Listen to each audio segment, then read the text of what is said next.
Flight 237, the moment that changed everything. The sound of the slap rang out like a gunshot in the first-class cabin of Flight 237. Everything stopped. Mid-sentence conversations froze, flight attendants halted mid-step, and all eyes turned toward the source of the disturbance. Seated near the front, 17-year-old Elijah Marshall pressed his fingers against his cheek, which now stung with the sting of a hand that had no right to touch him. His dark eyes, wide with disbelief, locked with the livid face of the man who stood over him. "You don't belong here," the man growled, his voice trembling with fury. "I paid $20,000 for peace and quiet, not to be surrounded by." He didn't finish his sentence. Two broad-shouldered men in custom-cut suits moved as one. They sprang from their seats and reached him before he could retreat. In seconds, the man found himself pinned to the bulkhead, his arms twisted behind his back. The sharp edge of authority finally turned on him. Diana Langley, the lead flight attendant, pressed the intercom button with a shaking finger. "Captain, we have a situation in first class." Seated just behind his son, Malcolm Marshall didn't move. He kept his expression unreadable, but his hand found Elijah's forearm with quiet reassurance. "Stay calm," he murmured, though his eyes betrayed a storm. "This is exactly what we talked about." Across the aisle, unnoticed, a woman in seat 3C lifted her phone and began recording. No one paid attention to her. Not the security team, not the other passengers now murmuring in stunned confusion, and not Captain Julia Ewan, already speaking calmly to air traffic control, requesting an emergency diversion. But to understand how a cross-country flight became a flashpoint in a national reckoning, we must begin 4 hours earlier, in the gate area of Boston Logan International Airport. Regina Mendoza had worked as a gate agent for nearly 30 years. She'd seen her fair share of tantrums, entitlement, and outbursts, but nothing quite like what was about to unfold. The morning had begun predictably. Flight 237 to San Francisco was scheduled to depart on time. In the lounge, passengers clustered in groups, clutching overpriced coffee and scrolling through phones as they waited for boarding. Among them stood Dr. Peter Aldrich, silver-haired, stern, and dressed in a tailored charcoal suit. His name badge, worn not for security but for status, identified him as Chief of Cardiac Surgery at Boston Medical Central. He stepped up to Regina's counter without waiting for invitation. "I'd like to pre-board," he said crisply. Regina didn't look up from her screen. "We'll begin pre-boarding when we receive clearance from the crew, sir." "I have a crucial call in 20 minutes, he pressed. "I need to get settled." "So do the other 82 passengers," she said gently.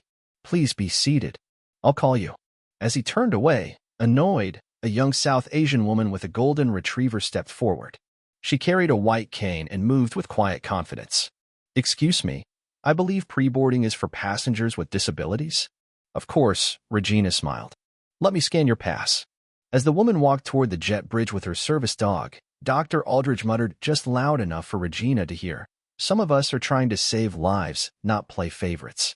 Regina ignored him. Moments later, another pair approached. A tall black man with a commanding presence and a teenage boy by his side.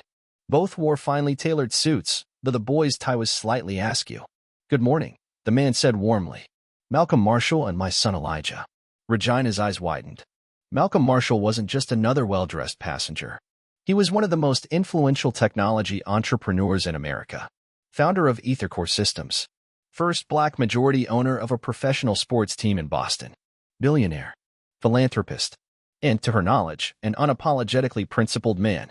Seats 2A and 2B, she confirmed with a smile. "Captain Ewan will be pleased to see you." "I'm hoping to catch up with her in the air," Malcolm said. "We go back." Elijah leaned closer to his father. "Can I grab a drink before we board?" "Be quick," Malcolm said, checking his Rolex. "We board in 10. Elijah moved toward a nearby kiosk while his father remained by the counter. Across the lounge, Dr. Aldridge observed the exchange with poorly veiled contempt. He didn't recognize Malcolm and assumed he must be an entertainer or athlete. No real contributor to society would wear a paisley tie and smile so broadly at airport staff. At the kiosk, Elijah found himself behind an elderly white couple. "I still think we should have taken the train," the woman whispered to her husband. "And I still think you worry too much," he replied, squeezing her hand. Elijah smiled. They reminded him of his grandparents. As he headed back toward the gate, he accidentally bumped into a man juggling a coffee, laptop, and textbook. "Sorry," Elijah said. "No problem," the man muttered distractedly. "Do you know if they've started boarding?" "Not yet." "Figures," the man grunted and wandered off toward the restrooms. Elijah returned just in time to see his father finishing a quiet conversation with a flight attendant named Diana. She says we may be slightly delayed, Malcolm explained. At that moment, Dr. Aldridge stepped forward again. Is there a problem with the aircraft? Just routine checks, Diana said smoothly. I'm presenting at the American Medical Association Summit today, he said. This delay is unacceptable. Doctor, Malcolm interjected, most conferences begin with a buffer. I doubt your presentation will start without you. Dr. Aldridge turned toward him with a sniff.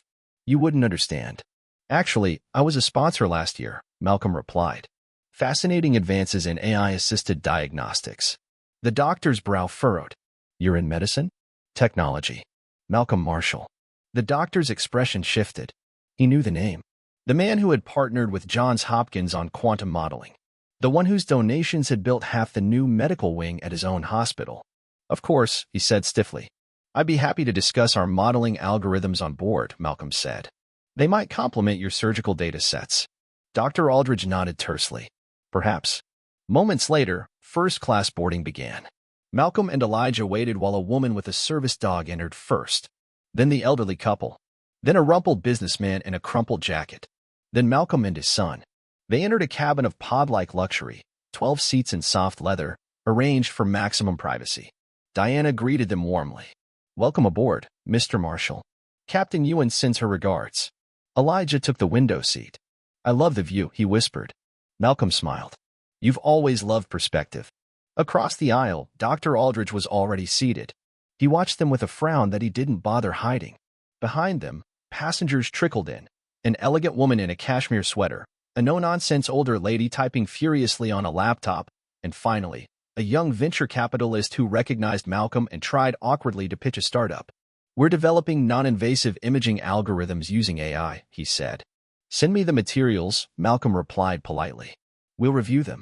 Lunch was served an hour later. Conversation flowed. Tensions eased. Until Elijah stood to use the restroom. When he returned, everything changed. It began with a look. A glance from Dr. Aldridge that carried centuries of judgment in a heartbeat. A pause. A curl of the lip. And then the words. Some of us earned our seats, he muttered under his breath. Elijah froze. Excuse me. I said. Dr. Aldridge repeated louder. Some of us didn't get handed everything in life. Malcolm stood slowly. That's enough. No, Dr. Aldridge said, rising to face Elijah. This young man has disrespected me from the moment he boarded.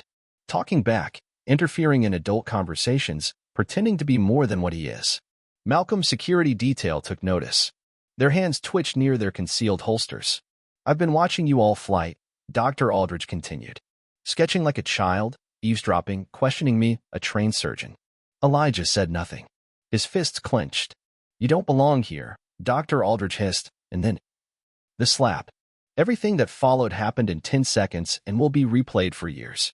The security detail tackled him. Flight attendants screamed.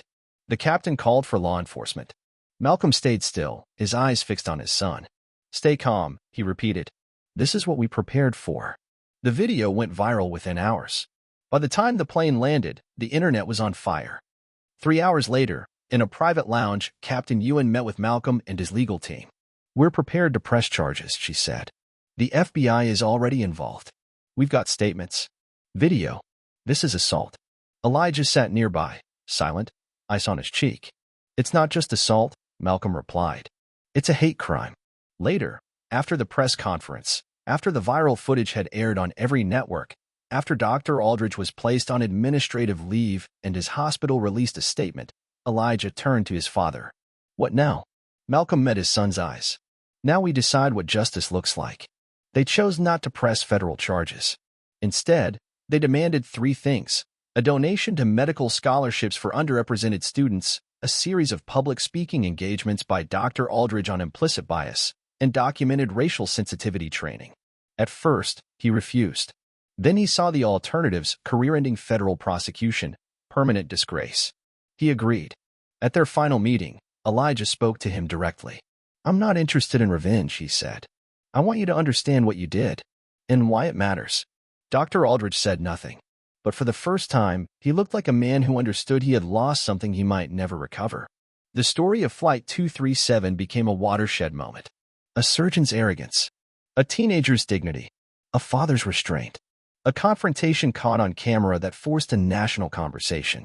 And for Elijah Marshall, it became something more, a realization that even with privilege, the world could still treat you as invisible, but also that he had a voice, and he had used it.